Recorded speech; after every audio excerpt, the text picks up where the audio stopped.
Hello, everyone. This is Gabby from Bliss for Laundry, and I have today with me Johanna. She's one of our presenters, and this coming October. And what's exciting is that Johanna is one of our new presenters. We've actually meeting just now after solving some technical issues. It's been kind of fun. She's sitting outside because it's so nice. So, yeah, welcome, and we're so excited to meet you in a couple weeks. Oh, me too. I love the whole concept of what you're doing with Bliss Before Laundry. I'm really happy to be a part of it. Yeah, so tell us who you are, what you do, and why are you coming to Bliss. So let's start with like Absolutely. simple question. Who Yeah. you are. So I've worked with a whole wide range of clients, and my work is all about what we inherit from our family. So these emotional patterns that are highly unconscious, a lot of times really quite invisible, and yet they seep in and they influence our relationship to ourselves, certainly how we show up in love, how we parent, how our business might flow, or what part of ourselves we bring to work.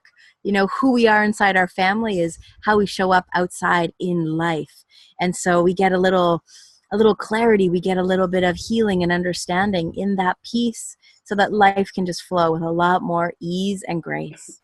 I was reading about it because because we're one of our new presenters, and Mhm. um, I was, the more I read, I was like, oh, oh, that sort of feeling like it's true. There's a lot of, like most of us, I would say, figure that we always talk about living up in the present, right? And then like this is who we are, and then be like empower ourselves, and it's all about us, right? And so when I was reading your description and your workshops and watching your videos, and I was saying, wow, there's so much that it's in the unknown. Like I was talking to one of our Mhm. presenters, Sarah, before about energy, right? Like and Yeah. how we're made out of energy.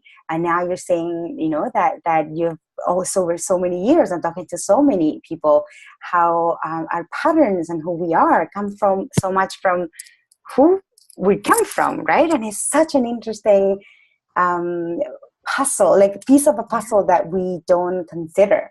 So tell me more about how did you discover that, or how did you come across like wanting to do this, Mhm. and how does it work? Yeah. Well, I guess I've always been naturally curious about why any of us do what we do. Why certain habits are really hard to get away from, why we fall in love with who we fall in love with, what kind of complicates life, and why do we get hooked into these same kind of thinking patterns, even. So I was always curious about why we do what we do.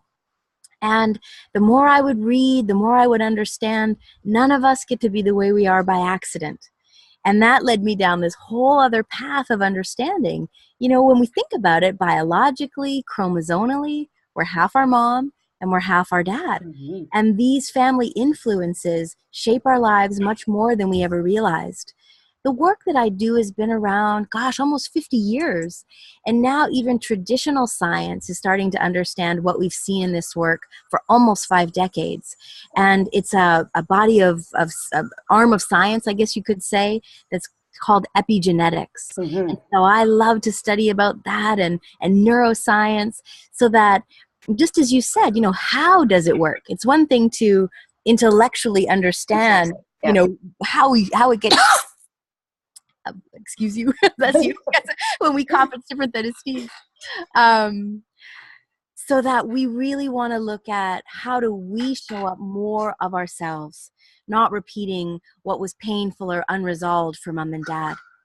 But what we know is that we're actually born ready to deal with what our grandparents and parents were up against, famine, loss, struggle. And so we might be living with a lot of hypervigilance, a lot of anxiety, even a lot of grief and sadness that doesn't necessarily belong to us.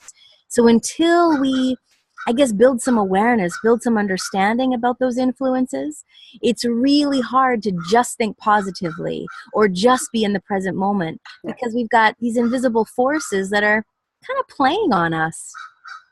It's just, yeah, I'm just taken Mm. away by it. It's so true. It's so real. And then Yeah, I really hope people understand. Like I think it's, when we were putting together the presenters and what we're doing for Bliss, I think it just got our attention so much because we have had amazing presenters come and talk about so many different aspects, right? Because the idea of Bliss and the weekend is it's for women to find their own truth, their own path, and to learn the tools that will get them to live the life they're meant to live or they want to live, right? Yes. And I don't think we've had anyone look at, we'd have intuitives or the past regression and things that a lot of women are interested in learning about, who they were in the past. Oh, yeah. There was this missing link, and you're just bringing it all together, and it's very valuable. Like, I think women are going to really appreciate what they're going to get from you and your workshop. So how does a workshop work? Like, what will you try to accomplish in the workshop? Because it is a space, it's only 90 minutes. You're going to have a bunch of women, a lot of people are going to have a lot of questions. So what happens at your workshops? Yeah. The workshops are my favorite part of this work because really we live and we heal by our inner image. So a lot of the times when we look at a workshop setting, we're bringing forward whoever would like to work some of the main challenges that seem to be getting in the way of the life they want to lead. And then I'm very, very well trained, I suppose, at following language patterns to determine, how you're describing what you're up against so that we know how to create this outer image within the workshop that often is very different from the inner image we've held inside.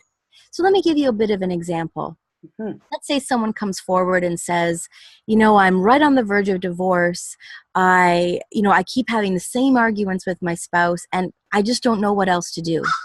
And I might ask questions around, what do you blame him for? What are some of the challenges?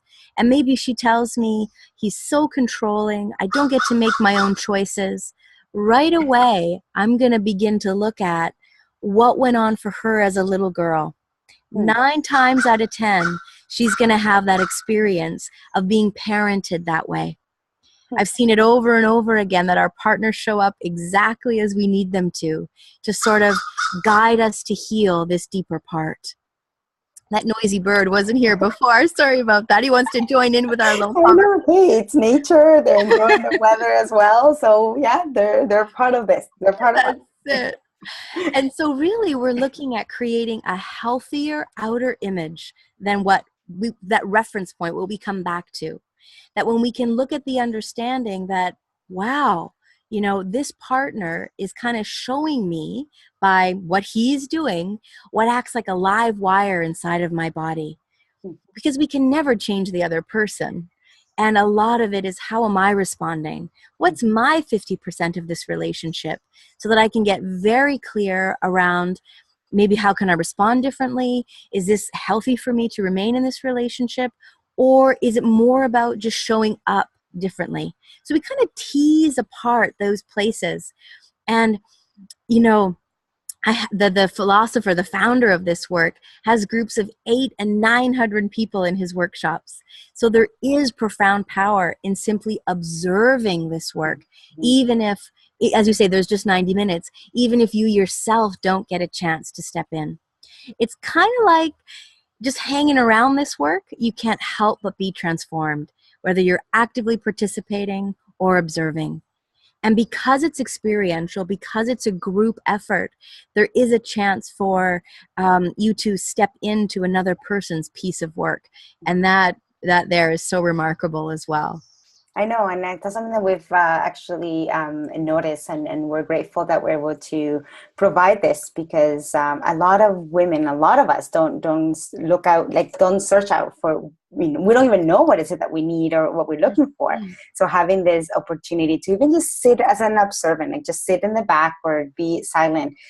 There's things that you're that trickling in, and you then make a decision, whether it is to do more deeply into the work or do one-on-one work, which you will offer as well on the weekend, or just to find, like I said, like a path that you are, stepping on with like definite feet or like with the support that you need. And so this is what's great about it's true, is the workshops are great as a sort of like a sneak peek of what it could become, to really send you on that healing path.